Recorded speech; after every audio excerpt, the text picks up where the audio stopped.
Galing ang bilis.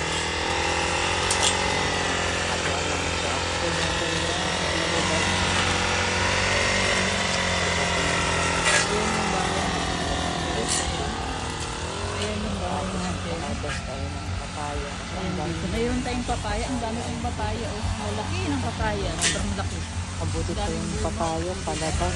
Hindi nagpatinag sa pag-iwa. Dwarf na papaya. Pwede na tayong magbenta ng papaya. Kasi ayan, yung bahay natin. So dito sa farm, Mahalat kasi naglilinis ako. Yan muna, may isang sako tayo na rambutan. Sa kabila, Ano ulan kasi? Ayan, rambutan.